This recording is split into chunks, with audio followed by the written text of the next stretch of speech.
Good morning प्यारे बच्चों। My self ईश्वर धुर्वे और आज नर्सिंग क्रैश कोर्स की ये तीसरी क्लास है। जो नर्सिंग ऑफिसर जो बनने जा रहे हैं उनके लिए तीसरी क्लास है। और तीसरी क्लास में हम बेटा जो हमारा जो चैप्टर चल रहा था इलेक्ट्रोकेमिस्ट्री में आज तीसरी क्लास में हम पढ़ेंगे सेल के बारे में। किसके बारे में पढ़ेंगे? सेल के बारे में पढ़ेंगे। और जनरली प्यारे बच्चों जो सेल होती है इस इलेक्ट्रोकेमिस्ट्री में सेल टू टाइप्स की होती है। कितने टाइप्स की होती है? टू टाइप्स की होती है। फर्स्ट नंबर पे होती है electrochemical cell and second number पे होती है इलेक्ट्रोलाइटिक सेल होती है ना। फर्स्ट नंबर पे होती है विद्युत रासायनिक सेल और सेकंड नंबर पे होती है विद्युत अपघटनीय सेल होती है। अब जो दो टाइप्स की सेल होती है प्यारे बच्चों, पहली कौन सी होती है? इलेक्ट्रोलाइटिक सेल और दूसरी कौन सी होती है? इलेक्ट्रोकेमिकल सेल होती है। कौन सी होती है? Electrochemical cell. जैसे बात करते हैं ये सेल कितने टाइप्स की होती है? टू टाइप्स की होती है। फर्स्ट नंबर पे कौन सी प्यारे बच्चों? इलेक्ट्रोकेमिकल सेल होती है एंड सेकंड नंबर पे कौन सी होती है? इलेक्ट्रोलाइटिक सेल होती है ना। तो कितने टाइप की सेल होगी? टू टाइप्स की होगी। क्वेश्चन आता है कि इलेक्ट्रोकेमिकल सेल में जो टाइप्स ऑफ इलेक्ट्रोकेमिस्ट्री में जो टाइप्स ऑफ जो सेल्स होते हैं बेटा वो कितने टाइप्स के होते हैं? टू टाइप्स के होते हैं। फर्स्ट नंबर पे क्या है? Electrochemical cell and second number पे क्या है? Electrolytic cell. जैसे हिंदी में कहते हैं विद्युत रासायनिक सेल और इसे कहते हैं विद्युत अपघटनीय सेल कहते हैं ना। अब जो इलेक्ट्रोकेमिकल सेल होती है बेटा इसको कहते हैं अपन गैल्वेनिक सेल भी कहते हैं। क्या कहते हैं? गैल्वेनिक सेल कहते हैं। और इस सेल में होता क्या है प्यारे बच्चों? जो इलेक्ट्रिकल जो एनर्जी होती है वो किसमें कन्वर्ट, जो केमिकल जो एनर्जी होती है वो किसमें कन्वर्ट होती है? इलेक्ट्रिकल एनर्जी में कन्वर्ट होती है ना। याद रखना है कि जो रासायनिक ऊर्जा होती है बेटा वो विद्युतीय ऊर्जा में परिवर्तित होती है। किसमें होती है? इलेक्ट्रोकेमिकल सेल में। किसमें होती है? इलेक्ट्रोकेमिकल सेल में। देन इलेक्ट्रोलाइटिक सेल जो होती है बेटा, इलेक्ट्रोलाइटिक सेल में क्या होता है कि जो इलेक्ट्रिकल जो एनर्जी होती है वो केमिकल एनर्जी में कन्वर्ट होती है। किसमें कन्वर्ट होती है? इलेक्ट्रिकल एनर्जी केमिकल एनर्जी में कन्वर्ट होती है। मतलब विद्युतीय ऊर्जा कन्वर्ट हो रही है बेटा किसमें? रासायनिक ऊर्जा में। जो विद्युतीय ऊर्जा रासायनिक ऊर्जा में परिवर्तित होती है वो कौन सी सेल कहलाती है? तो वो कहलाती है विद्युत अपघटनीय सेल कहलाती है। और ऐसी सेल जिसमें रासायनिक ऊर्जा विद्युतीय ऊर्जा में परिवर्तित होती है उसे कहते हैं विद्युत रासायनिक सेल कहते हैं। अब जो विद्युत रासायनिक जो सेल होती है प्यारे बच्चों, जो इलेक्ट्रोकेमिकल जो सेल होती है वो होती है स्पॉन्टेनियस होती है। कैसी होती है? स्पॉन्टेनियस रेडॉक्स रिएक्शन होती है ना। स्पॉन्टेनियस रेडॉक्स रिएक्शन होती है। कैसी होती है? Spontaneous redox reaction. जैसे कहते हैं स्वतः रेडॉक्स अभिक्रिया कहते हैं। क्या कहते हैं? स्वतः रेडॉक्स अभिक्रिया होती है। और जो इलेक्ट्रोलाइटिक जो सेल होती है प्यारे बच्चों, तो इलेक्ट्रोलाइटिक सेल क्या होती है? तो इलेक्ट्रोलाइटिक सेल होती है नॉन स्पॉन्टेनियस रेडॉक्स रिएक्शन होती है। कैसी होती है? नॉन स्पॉन्टेनियस रेडॉक्स रिएक्शन होती है। अस्वतः रेडॉक्स अभिक्रिया होती है। मतलब दोनों रेडॉक्स अभिक्रिया है लेकिन ये कैसी होगी? स्वतः और ये कैसी होगी? अस्वतः। हो गया क्लियर? तो सेल कितने टाइप्स के हो गए प्यारे बच्चों? दो टाइप्स के हो गए। फर्स्ट नंबर पे क्या है? Electrochemical cell. फर्स्ट नंबर पे क्या है प्यारे बच्चों? बोलो, सभी लोग बोलना। जो नहीं बोलेगा उसका सिलेक्शन नहीं होगा, है ना। सभी को बोलना है। फर्स्ट नंबर पे क्या है? Electrochemical cell. सेकंड नंबर पे क्या है प्यारे बच्चों? Electrolytic cell. इलेक्ट्रोकेमिकल सेल कौन सी एनर्जी को किस एनर्जी में कन्वर्ट करती है? तो रासायनिक ऊर्जा को विद्युतीय ऊर्जा में। मतलब इलेक्ट्रिक केमिकल एनर्जी को इलेक्ट्रिकल एनर्जी में। और जो विद्युत अपघटनीय सेल होती है वो विद्युतीय ऊर्जा को रासायनिक ऊर्जा में परिवर्तित करती है। Are you right? है ना। उसके बाद देखते बेटा ये जो होती है स्पॉन्टेनियस रेडॉक्स रिएक्शन होती है और ये होती है नॉन स्पॉन्टेनियस रेडॉक्स रिएक्शन। अब अपन स्टार्ट करेंगे प्यारे बच्चों जो सेकंड टॉपिक है इसी में कि इलेक्ट्रोकेमिकल सेल होती क्या, इसको डिटेल पढ़ेंगे अपन, है ना। किसको पढ़ेंगे? इलेक्ट्रोकेमिकल सेल को। तो इलेक्ट्रोकेमिकल सेल की बात करते हैं तो सबसे पहले इलेक्ट्रोकेमिकल सेल ये है प्यारे बच्चों इलेक्ट्रोकेमिकल सेल। क्या है? Electrochemical cell. अब इलेक्ट्रोकेमिकल सेल में होता क्या है? इसके पहले एक और चीज बताना चाह रहा हूं कि जो इलेक्ट्रोकेमिकल सेल के पहले बताना चाह रहा हूं कि इलेक्ट्रोकेमिकल सेल और इलेक्ट्रोलाइटिक सेल में जो इलेक्ट्रोकेमिकल जो सेल होता है इसमें दो कंटेनर होते हैं। ऐसे दो कंटेनर होते हैं, दो पात्र होते हैं। ठीक है। मतलब दोनों पात्र किससे जुड़े होते हैं? एक सॉल्ट ब्रिज से जुड़े होते हैं। लेकिन इसमें जो कंटेनर होता है प्यारे बच्चों एक होता है, एक ही पात्र होता है। कितना पात्र होता है? वन पात्र होता है ना, याद रखना। इसमें पात्र एक होता है, इलेक्ट्रोलाइटिक सेल में कंटेनर एक होता है, लेकिन इलेक्ट्रोकेमिकल सेल में कंटेनर टू होते हैं ना। ये डिफरेंस हो गया। अब यहां पर दो इलेक्ट्रोड्स होते हैं प्यारे बच्चों। कितने इलेक्ट्रोड होते हैं? दो इलेक्ट्रोड होते हैं। तो एक इलेक्ट्रोड किसके रूप में वर्क करता है? एनोड के फॉर्म में। और दूसरा इलेक्ट्रोड किसके रूप में वर्क करता है? कैथोड के फॉर्म में, है ना। तो इलेक्ट्रोड कितने हो गए? टू हो गए। फर्स्ट नंबर पे एनोड और सेकंड नंबर पे कैथोड, है ना। फर्स्ट नंबर पे क्या है प्यारे बच्चों? एनोड एंड सेकंड नंबर पे क्या है? कैथोड। जो एनोड के फॉर्म में जो वर्क करता है प्यारे बच्चों इसमें कौन सी रिएक्शन होती है? ऑक्सीडेशन होती है। कौन सी रिएक्शन होती है? ऑक्सीडेशन होती है। ओके, हो गया क्लियर कि एनोड जो इलेक्ट्रोड होता है उसमें कौन सी रिएक्शन होती है? ऑक्सीडेशन की। और जो कैथोड जो इलेक्ट्रोड होता है उसमें रिडक्शन की रिएक्शन होती है। कौन सी होती है? रिडक्शन की रिएक्शन होती है। Are you right? ऑक्सीडेशन में इलेक्ट्रॉन को क्या किया जाता है? ऑक्सीडेशन में इलेक्ट्रॉन क्या होते हैं? लॉस होते हैं। और रिडक्शन में इलेक्ट्रॉन क्या होते हैं? गेन होते हैं, है ना। याद रखना कि ऑक्सीकरण में इलेक्ट्रॉन को त्यागा जाता है और रिडक्शन में इलेक्ट्रॉन को ग्रहण किया जाता है। मतलब ऑक्सीकरण में इलेक्ट्रॉन क्या होते हैं, त्यागते हैं, इलेक्ट्रॉन को त्यागते हैं, और अपचयन में इलेक्ट्रॉन को क्या करते हैं, ग्रहण करते हैं। वो कैसे प्यारे बच्चों, इधर देखो इसमें होता क्या है कि किस टाइप से ऑक्सीकरण में और किस टाइप से अपचयन में क्या होता है। तो इधर देखो, ये जो ऑक्सीडेशन रिएक्शन होती है ना, कौन सी रिएक्शन होती है, ऑक्सीडेशन रिएक्शन। तो ऑक्सीडेशन रिएक्शन में होता क्या है, देखो ऑक्सीडेशन रिएक्शन में कि Zn will give Zn2 plus ion plus 2 electron. इधर देखो, ये जो जिंक हो रहा है 2 इलेक्ट्रॉन को डोनेट करेगा, किसमें कन्वर्ट हो रहा है, Zn2 प्लस आयन में, है ना, किसमें कन्वर्ट हो रहा है, Zn2 प्लस आयन में कन्वर्ट हो रहा है। इसी तरह अगर रिडक्शन की बात करते हैं तो रिडक्शन में क्या होता है प्यारे बच्चों कि Cu2 प्लस आयन 2 इलेक्ट्रॉन को ग्रहण करके किसमें कन्वर्ट हो रहा है, Cu में कन्वर्ट हो रहा है। किसमें कन्वर्ट हो रहा है, Cu में कन्वर्ट हो रहा है। तो ये ऊपर वाली जो रिएक्शन होती है जिसमें इलेक्ट्रॉन को डोनेट किया जा रहा है, इसलिए कौन सी रिएक्शन है, ऑक्सीडेशन। कौन सी रिएक्शन है, ऑक्सीडेशन। और इसमें इलेक्ट्रॉन को ग्रहण किया जा रहा है, इसलिए कौन सी रिएक्शन है, रिडक्शन। कौन सी रिएक्शन है, रिडक्शन में।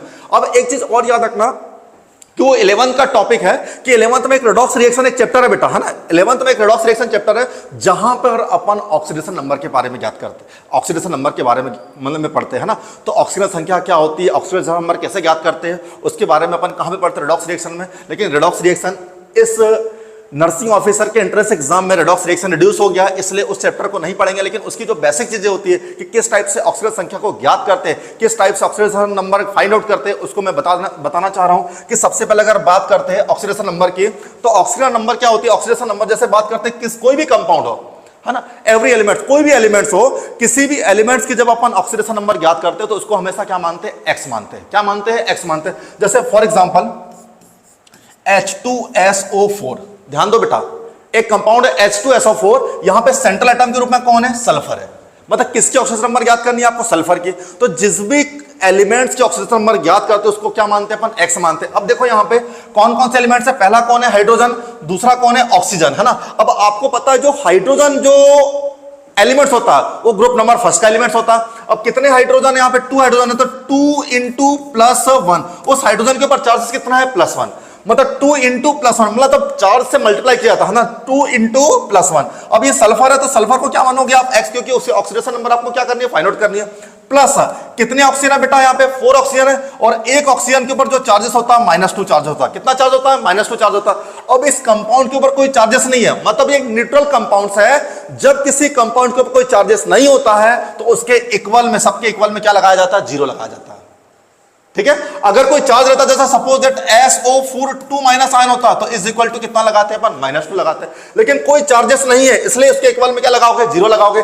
अब आपको पता है कि 2 इंटू प्लस 1 कितना हो गया, 2 प्लस x, 4 इंटू -2 कितना होगा, -8 इज इक्वल टू 0 हो गया, इज इक्वल टू 0। इसका ट्रांसफर करोगे तो x इज इक्वल टू 8 -2, तो x इज इक्वल टू कितना होगा, +6 होगा। मतलब इस सल्फर की ऑक्सीडेशन नंबर कितनी निकल गई, +6 निकल गई। कितनी निकल गई, +6 निकल गई। हो गया क्लियर, नोट करिए जल्दी। कौन था, H2SO4 था। सेंट्रल एटम के रूप में कौन है, सल्फर। जिस भी एलिमेंट के ऑक्सीडेशन नंबर ज्ञात करते हैं उसको क्या मानते हैं अपन, एक्स मानते हैं। क्या मानते हैं, एक्स। ये एक्स मान लिया, ऑक्सीडेशन नंबर कितनी निकल गई, +6 निकल गई। और एक चीज और याद रखना प्यारे बच्चों कि कभी भी ऑक्सीडेशन नंबर, किसी भी एलिमेंट्स की ऑक्सीडेशन नंबर उसके ग्रुप नंबर से कभी ज्यादा नहीं हो सकती है ना। उसके इक्वल हो सकती है, लेस हो सकती है, लेकिन कभी ग्रेटर देन नहीं हो सकती। किसके, उसके ग्रुप नंबर से, है ना। आपको पता है कि पीरियड टेबल में कितने ग्रुप होते हैं, तो ग्रुप होते हैं कितने, 18 ग्रुप होते हैं, और पीरियड कितने होते हैं, तो 7 पीरियड होते हैं। 18 ग्रुप एंड 7 क्या होते हैं, पीरियड होते हैं, है ना। तो याद रखना कभी भी उसकी जो ऑक्सीडेशन नंबर होती है, किसी भी एलिमेंट्स की ऑक्सीडेशन नंबर उसके ग्रुप नंबर से कभी ज्यादा नहीं हो सकती है, बराबर हो सकती है, कम हो सकती है, लेकिन कभी ज्यादा नहीं हो सकती। हो गया क्लियर। अब सेकंड बात करते हैं अपन, जैसे H2SO4 अभी मैंने दिया था कंपाउंड। नेक्स्ट कंपाउंड है बेटा, देखो HNO3। कौन है, HNO3। सेंट्रल एटम के रूप में कौन है, नाइट्रोजन है। कौन है, नाइट्रोजन। अब आपको पता है कि हाइड्रोजन कितने हैं, तो 1 हाइड्रोजन है। एक हाइड्रोजन के ऊपर चार्जेस कितना होगा, +1 प्लस x प्लस ऑक्सीजन कितने बेटा, 3 इंटू -2 इज इक्वल टू 0 है, 0। अब यहां पे ऑक्सीजन नंबर कैसे निकालोगे, तो 1 plus x -6 is equal to 0, तो x इज इक्वल टू कितना होगा, 6 - 1 इज इक्वल टू +5। मतलब इस नाइट्रोजन की ऑक्सीजन नंबर कितनी है, +5 है। नाइट्रोजन की ऑक्सीजन नंबर कितनी है, +5 है। मतलब ये कौन से ग्रुप का एलिमेंट्स है, तो फिफ्थ A ग्रुप का एलिमेंट्स है। सॉरी फिफ्थ बी ग्रुप का एलिमेंट्स है, याद रखना बेटा नाइट्रोजन, तो उसके ऑक्सीजन नंबर कितने निकल गए +5 ने, इस टाइप से ऑक्सीजन नंबर निकालते हैं। और एक चीज याद रखना कि जो ऑक्सीजन नंबर होती है वो उसके चार्ज के इक्वल होते हैं, किसी भी एलिमेंट्स के चार्ज के इक्वल होते हैं। जैसे बात करते हैं Cu2+ आयन, तो Cu2+ आयन की ऑक्सीजन नंबर कितनी होगी, तो Cu2+ आयन की ऑक्सीजन नंबर कितनी हो जाएगी +2। Zn2+ आयन की बात करते हैं तो ऑक्सीजन नंबर कितनी हो जाएगी बेटा +2 हो जाएगी। इस टाइप से याद करते हैं ना, जो भी उसके ऊपर चार्जेस होता है वो उसके ऑक्सीजन नंबर के इक्वल होती है। सेकंड टाइम याद रख, एक बात और याद रखना प्यारे बच्चों, जितने भी होमो एटॉमिक मॉलिक्यूल्स होते हैं, समपरमाणविक अणु होते हैं, जितने भी होमो atomic molecules, for example H2, Cl2, Br2, I2, जितने भी होमो एटॉमिक मॉलिक्यूल्स होते हैं सबकी ऑक्सीजन नंबर कैसी होती है, 0 होती है। कैसी होती है, 0 होती है। जितने भी फ्री स्टेट पर जितने एलिमेंट्स होते हैं, जैसे फ्री स्टेट में जो किसी के साथ अटैच नहीं, जैसे हाइड्रोजन है ना, किसी के साथ अटैच नहीं है, नाइट्रोजन किसके साथ अटैच नहीं है, ऑक्सीजन किसके साथ अटैच नहीं है, तो उसकी ऑक्सीजन नंबर कैसे हो जाती है, 0 हो जाती है। कैसे हो जाती है, 0 हो जाती है। ये कुछ रूल्स होते हैं प्यारे बच्चों, है ना, आपको याद रखना। अब रही बात, अपन जो बात कर रहे थे किसके, इलेक्ट्रोकेमिकल सीरीज के बारे में बात कर, इलेक्ट्रोलाइटिक सेल और इलेक्ट्रोकेमिकल सेल। तो इलेक्ट्रोकेमिकल सेल के बारे में अपन बात कर रहे हैं, तो इलेक्ट्रोकेमिकल सेल होती क्या प्यारे बच्चों, तो इलेक्ट्रोकेमिकल सेल की बात करते हैं तो इलेक्ट्रोकेमिकल सेल में सबसे पहले मैंने क्या बताया, इलेक्ट्रोकेमिकल सेल की बात करते हैं तो देखो इलेक्ट्रोकेमिकल सेल, ये है इलेक्ट्रोकेमिकल सेल। क्या है इलेक्ट्रोकेमिकल सेल, इस इलेक्ट्रोकेमिकल सेल में 2 कंटेनर है। कितने पात्र है, 2 पात्र है। एक कंटेनर में किसका सॉल्यूशन भरा होता है, ZnSO4 का सॉल्यूशन भरा होता है। किसका विलयन भरा होता है, ZnSO4 का विलयन भरा होता है। और दूसरे कंटेनर में किसका सॉल्यूशन भरा होता है, CuSO4 का सॉल्यूशन भरा होता है। हो गया क्लियर। जहां पे ZnSO4 का सॉल्यूशन भरा होता है उस कंटेनर में एक रॉड होती है बेटा। कौन सी रॉड होती है, तो वो होती है जिंक की रॉड होती है। कौन सी रॉड होती है, जिंक की रॉड होती है। और एक जो CuSO4 का सॉल्यूशन होता है उसमें जो रॉड होती है बेटा वो किसकी रॉड होती है, कॉपर की रॉड होती है। किसकी रॉड होती है, कॉपर की। याद करो इलेक्ट्रोकेमिकल सीरीज में मैंने आपको उसकी ट्रिक नहीं बताता, लेकिन बहुत ही मजेदार ट्रिक है, वो भी बताऊंगा मैं एक लेक्चर में। लेकिन आपको नियमित रूप से मेरे लेक्चर को आपको देखना पड़ेगा। यदि आप लोगों ने, मैं आपको बताना चाह रहा हूं, विश्वास दिलाना चाह रहा हूं कि यदि आप मेरे लेक्चर्स को कंटिन्यू देखते हो, जितने लेक्चर्स मैं अपलोड करूंगा अगर कंटिन्यू आप देखते हो, तो मैं गारंटी देता हूं कि केमिस्ट्री में जो 20 क्वेश्चन होंगे, जो 20 क्वेश्चन जो केमिस्ट्री के मिलेंगे, तो 20 में से आप इजीली 15 क्वेश्चन राइट कर दोगे आप।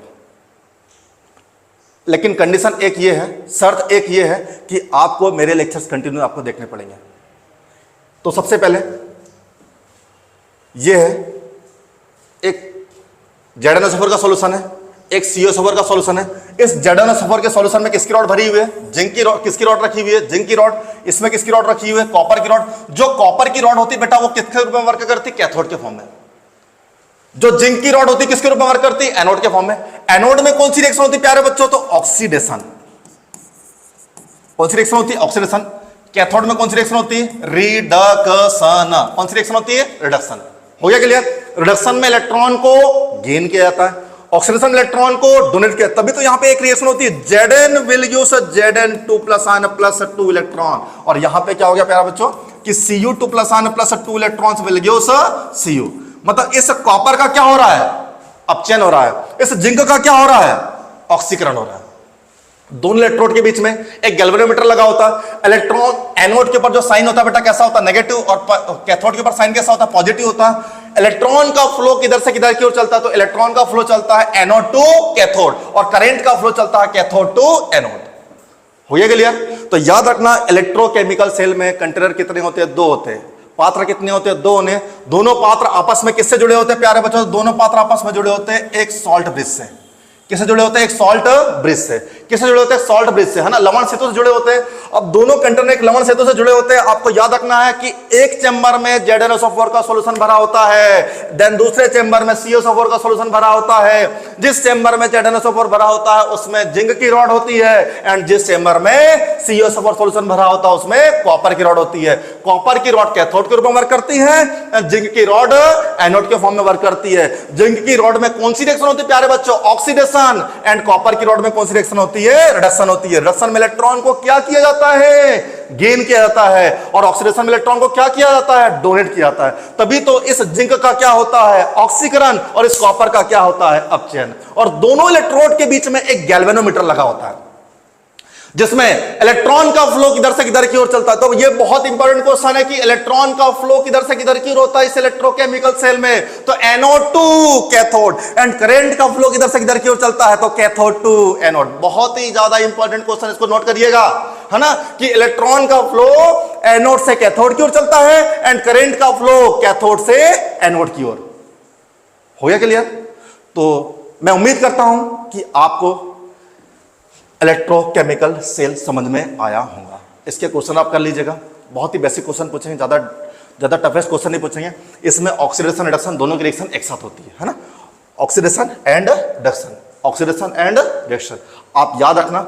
और एक लेक्चर ऐसा बनाऊंगा जिसमें इलेक्ट्रोकेमिकल सीरीज जो मैंने आपको पढ़ाया था उसकी एक ट्रिक बताऊंगा। उसकी ट्रिक बहुत ही मजेदार ट्रिक है, आप सुनोगे मजा आ जाएगा आपको, लेकिन आपको कंटिन्यूटी बना के रखना है, आपको नियमितता बना करके रखना, आपको डेली लेक्चर्स देखने हैं, आपको लेक्चर्स भी देखना है। यदि आपको ये लेक्चर समझ में आ रहा है प्यारे बच्चों, तो सबसे पहले आपको लाइक भी करना है, कमेंट्स भी करना है और शेयर भी करना। सब्सक्राइब तो पहले आपने कर ही दिया था, तो सब्सक्राइब के साथ साथ लाइक्स, कमेंट्स एंड शेयर जरूर करिएगा आप लोग।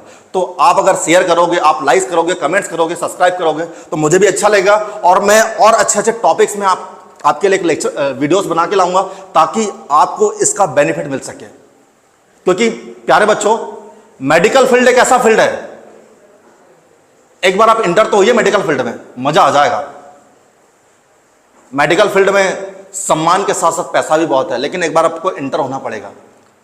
बस आपको पढ़ना है, बस आपके पास 28 दिन है, 28 दिन डू एंड डाई, करो या मरो। इतना पढ़ो, इतना पढ़ो, इतना पढ़ो कि एक बार आप इंटर हो जाइए मेडिकल कॉलेज में, देखो फिर मजा आ जाएगा। वो कहा गया ना कि रख हौसला वो मंजर भी आएगा, कि रख हौसला वो मंजर भी आएगा, प्यासे के पास चलकर समंदर भी आएगा, थक कर मत बैठे मंजिल के मुसाफिर, मंजिल भी मिलेगी और मिलने का मजा भी आएगा। Okay, thank you.